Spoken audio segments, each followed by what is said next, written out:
महादेव कहते हैं, मन खुश रहे हमारा और इस जगत का कल्याण हो। ये तो हम सभी चाहते हैं, पर जो हम चाहते हैं वह कभी पूरी होती नहीं।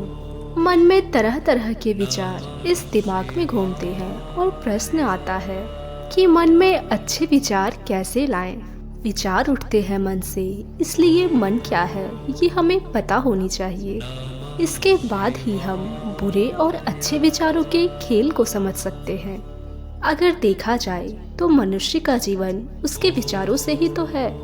किसी को विचार आता है खुद को और इस दुनिया को बेहतर बनाने का, और किसी को आत्महत्या का विचार आता है। इन विचारों से परेशान होने से पूर्व हमें ये समझना होगा कि मन में विचार कैसे आते हैं। मन में आखिर विचारों की उत्पत्ति कैसे होती है। मनुष्य को अपने स्थिति के अनुरूप ही विचार आते हैं। जिस इंसान की हालत मजबूरी की हो तो उसके कर्म भी मजबूरी के ही होंगे। यदि हालात बुरे हो तो विचार भी बुरे ही आते हैं। इसलिए विचारों का आना आपके हालातों पर निर्भर करता है। सोचिए, आपकी परीक्षा है और आपने परीक्षा की पूरी अच्छे से तैयारी कर ली, तो क्या आपके मन में फेल होने के विचार आएंगे?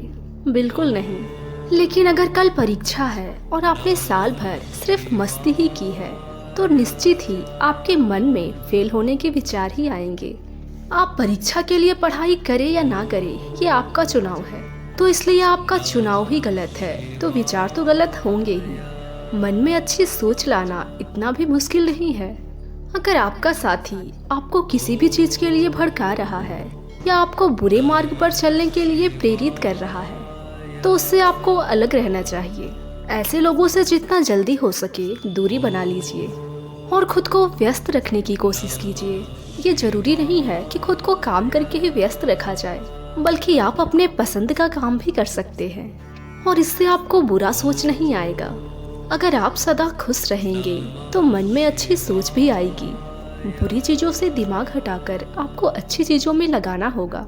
जैसे आप शांत वातावरण में जाकर बैठे। कई बार अत्यधिक शोर के कारण हम परेशान हो जाते हैं। ऐसा करने से आपको सिर्फ अच्छी सोच आएगी। अगर आप इन चीजों को अपने जीवन में अपनाते हैं तो आप आसानी से नकारात्मक विचार से दूर हो सकते हैं। आपके दिमाग में भले ही बुरे विचार आते हो, लेकिन आपको उसकी फिक्र करने की जरूरत नहीं है। आपका मस्तिष्क ही आपका भविष्य निर्माण करता है। जब भी आप बिस्तर पर सोने जाएं, तो इस बात का हमेशा ध्यान रखें कि आप क्या सोच कर सो रहे हैं। यदि नकारात्मक विचार है तो उसकी जगह अपने मन में अच्छे विचार लाने की कोशिश करें।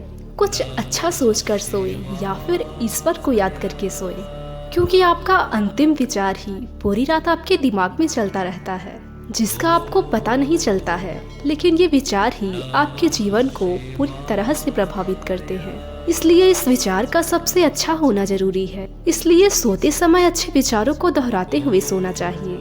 मन में किसी प्रकार का भय और शंका लेकर नहीं सोना चाहिए। इसलिए जब भी आप सोएं तो एक अच्छे विचार के साथ सोएं। कोई भी व्यक्ति बहुत ज्यादा बोलते रहने से कुछ भी सीख नहीं पाता। समझदार व्यक्ति तो वही कहलाता है जो धीरज रखने वाला होता है। अगर व्यक्ति से कोई गलती हो जाती है तो कोशिश करे उसे दोहराए नहीं, उसमें आनंद लेने की कोशिश ना करे, क्योंकि बुराई में डूबे रहना ही दुख को न्योता देना है। डर का अभाव होना साहस नहीं है, बल्कि डर पर विजय पाना साहस है। बहादुर व्यक्ति वह नहीं है जिससे डर नहीं लगता, बल्कि बहादुर व्यक्ति तो वह है जो उस डर पर विजय प्राप्त करता है। इंसान एक ऐसा प्राणी है जो अपने लक्ष्य के लिए जीता है, और इंसान का यही लक्ष्य होना चाहिए कि वो अपने लक्ष्य के लिए कोशिश करता रहे और उन्हें प्राप्त करता रहे। सभी व्यक्तियों को सजा से डर लगता है, सभी व्यक्ति मौत से डरते हैं। बाकी लोगों को भी अपने जैसा ही समझिए। खुद किसी जीव को ना मारे और दूसरों को भी ऐसा करने से मना करे। हम जो शब्द बोलते हैं उसका चुनाव हमें बहुत ही सावधानी से करनी चाहिए, क्योंकि उन शब्दों पर सुनने वाले व्यक्तियों पर उसका प्रभाव पड़ता है, फिर चाहे वह प्रभाव अच्छा हो या बुरा। आज के वीडियो में बस इतना ही। मिलती हूँ आपसे अगले वीडियो में। तब तक आप अपना ख्याल रखिए। ओम नमः शिवाय।